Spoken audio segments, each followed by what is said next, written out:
Hey everyone, I just wanted to show you all a video on how to access and change your thermostat. I guess should you be having issues with your thermostat, perhaps if you've got a leaking gasket, you may even want to change your thermostat at the same time if you've got a cracked and burst upper radiator hose or if your clamps are leaking. There's not a lot to it here, guys. There's two 13mm bolts on either end. If your thermostat top housing hasn't been removed in a while, these bolts will be a little tight. You could consider actually using some WD-40 or some type of penetrant to avoid stripping the wings on the bolts.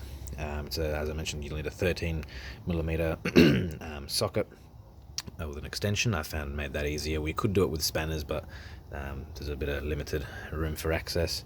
And I also found just like a piece of metal strong enough to be able to yank it out, and I'll show you what I mean in a few moments, guys. So feel free to loosen yours. I had loosened this earlier, so it will be quite easy to remove for the demonstration purposes of this video. We'll just go through and remove these to show you what I encountered when we went to remove the actual thermostat itself. There's an O-ring around the thermostat which over time gets really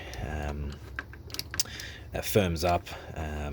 Obviously stops really acting as a gasket. Again, put your bolts for safekeeping over there. Here's the last one. Working on a BF Falcon today, 2006. And once this last bolt's removed, again, put it aside for safekeeping. And this top half. Now, make sure before you attempt this job that you have ensured there's no pressure in the system. So definitely be waiting an hour or two to make sure there's no coolant pressure. Otherwise there's going to be catastrophic blowing off. Burns can be at risk as well. One way you can test is if again you've parked your car for some time, very carefully you'll be able to tell if there's any hissing sounds. Don't do the job.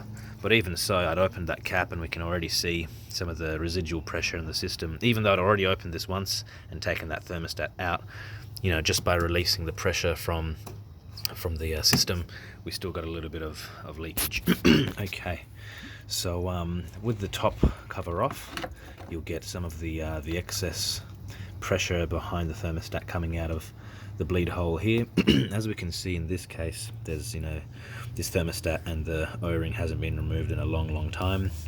I really wasn't able to remove this by hand yanking on it. There was a lot of built up pressure in there. I tried some mallets and things, but we definitely don't want to damage this. I mean, if you're unsure if yours is good or not, don't be reefing on it with massive flatheads. What I found is just some random wire. Managed to get this into the hole earlier, and that was able to make some levering kind of action, and that started to get the thermostat free from its position. Now I'll see if I can get this one-handed out again. There we go. And I did have that happen last time as well.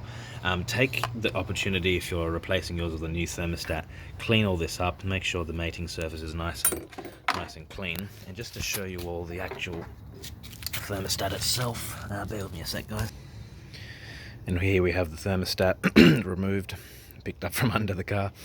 As we can see, there's lots of gunk on the O-ring. It's no longer really rubbery. There's no give. It's turned to solid, almost plastic, and really will start crumbling over time, causing issues as time goes. Now, if you were like me and wanting to test the thermostat, I was having some heater blower motor issues with hot and cold.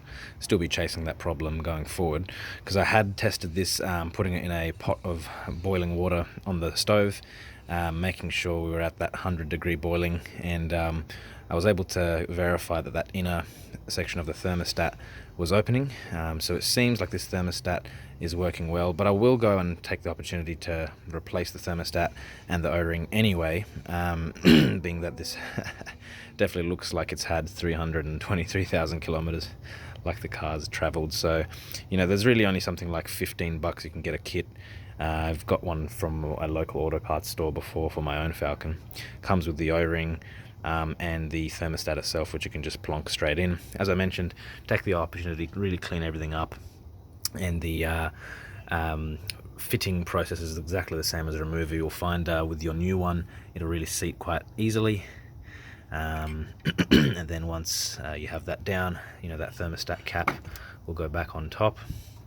Make sure everything's nice and dry. Pop your 2 bolts back in and make sure that everything's nice and tight and there's no leaks. And what I would do myself is before popping the thermostat in, making sure there's no gunk inside you know, this bottom reservoir section of the thermostat, then going through and cleaning everything up and bolting it down. Have a look at your level of if you've lost a lot of coolant, like I initially found when I first opened this up. Again, we're losing coolant here. You know, just top up your reservoir up here with the car running, bleed out any air that you've captured in the system, and happy days. Here's hopefully. So guys, I hope this video helps for anyone in the future looking at the setup and ways to inspect that thermostat. And as always, flick something for luck. So today, let's flick the old one. Tomorrow we'll go grab a new one. For now, let's flick it. Done. Thanks guys. Catch you guys next time.